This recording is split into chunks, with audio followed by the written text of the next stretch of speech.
కచదేవయాని 31వ భాగం. రచన శ్రీమతి టివిఎల్ గాయత్రిగారు.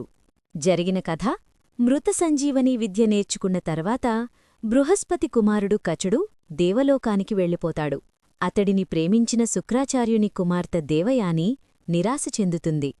దుఃఖంతో ఉన్న దేవయానిని రాక్షసరాజు వృషపర్వుని కుమార్తె శర్మిష్ఠకు స్నేహితురాలిగా పంపుతాడు శుక్రాచార్యుడు.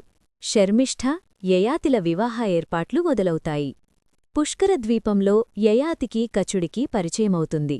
కచుడి సహాయంతో విమానంలో వెళ్లి శర్మిష్ఠకు జన్మదిన కానుక అందిస్తాడు యయాతి. శర్మిష్ఠ గదిలో ఉన్నది కచుడని అనుకుంటుంది దేవయాని. విమానం నడపడం నేర్చుకుంటాడు యయాతి. శర్మిష్ఠ పుట్టినరోజు వేడుకలు మొదలయ్యాయి. శర్మిష్ఠ పుట్టినరోజు వేడుక అంగరంగ వైభవంగా జరుగుతోంది. వెలిగిపోతోంది రాకుమారి. వేడుకకు హాజరయ్యింది దేవయాని. అందరితోపాటు ఉత్సవంలో పాల్గొంది కాని శర్మిష్ఠ కచుల గురించే ఆలోచిస్తోందామె. ఎవరైనా పలకరిస్తే బలవంతంగా నవ్వుతూ సమాధానం చెబుతోంది. ఆమె ముఖంలో కళాకాంతి లేదు. సర్వం కోల్పోయిన దానిలా ఉంది. ఉత్సవం జరుగుతుంటే ప్రజలందరూ తరలివచ్చి సింహాసనం మీద ఉన్న శర్మిష్ఠను పొగుడుతూ జయజయధ్వానాలు చేస్తున్నారు. ప్రజలందరికీ రాచబంధువులు కొందరు దానధర్మాలు చేస్తున్నారు. మరికొందరు అధికారులు ప్రజలందరికీ విందుభోజనాలు పెట్టిస్తున్నారు. అంతటా కోలాహలం. అందరి ముఖాల్లో సంతోషం. ఇంత ఉత్సవం జరుగుతుంటే వృషపర్వ మహారాజు ఒకవైపు కూర్చుని సేనాని దీర్ఘదర్శితో ఏదో మాట్లాడుతున్నాడు. గమనించింది దేవయాని. మహారాజు ముఖకవళికలను బట్టి విషయం గంభీరమైనదని అర్థమయిందామెకు. ఏమైయుంటుంది? మహారాజు ప్రక్కన ఉన్న మంత్రులు కూడా కొంత విచారంగా ముఖాలు పెట్టుకుని మాట్లాడుతున్నారు. బహుశా కచుడు వచ్చిన విషయం గురించేనా? ఎటూ ఆలోచించలేకపోతోంది. ఈ పుట్టినరోజు తంతూ విసుగ్గా ఉందామెకు. విందుభోజనం కూడా విషతుల్యంగా అనిపించింది.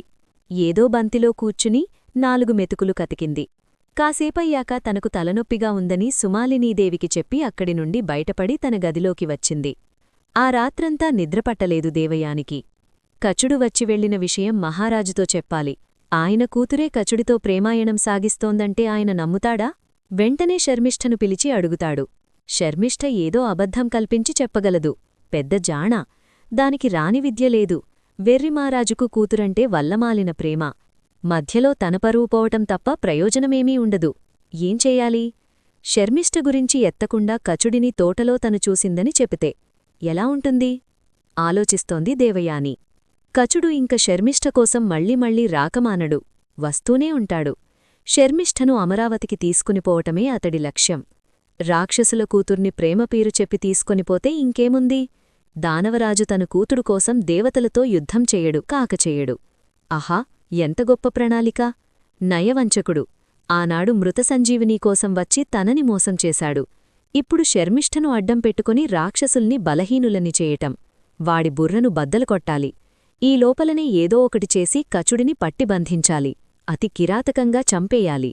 మంచం మీద అశాంతితో అటూ ఇటూ పొర్లుతోంది దేవయాని. ఒకప్పుడు తను కచుడిని ప్రాణంగా ప్రేమించింది. ఈ దానవుల నుండి అతడి ప్రాణాలను కాపాడుకోవటం కోసం అహర్రహం ప్రయత్నించింది. తన ప్రేమకు ఫలితం మోసపోవటం. ఇప్పుడలా జరగకూడదు. అదే కచుడిని పట్టిబంధించాలి. వాడి ప్రాణాలు తీయాలి. అంతే. తెల్లవారేసరికి స్థిరనిశ్చయానికి వచ్చింది దేవయాని. అప్పుడామెకు గాఢ నిద్రపట్టింది. ఇంకా ఉంది. కచదేవయాని ధారావాహిక 32వ భాగం త్వరలో. మరిన్ని చక్కటి కథల కోసం, కవితల కోసం, ధారావాహికల కోసం మనతెలుగుకథలు.com విజిట్ చేయండి. థాంక్యూ.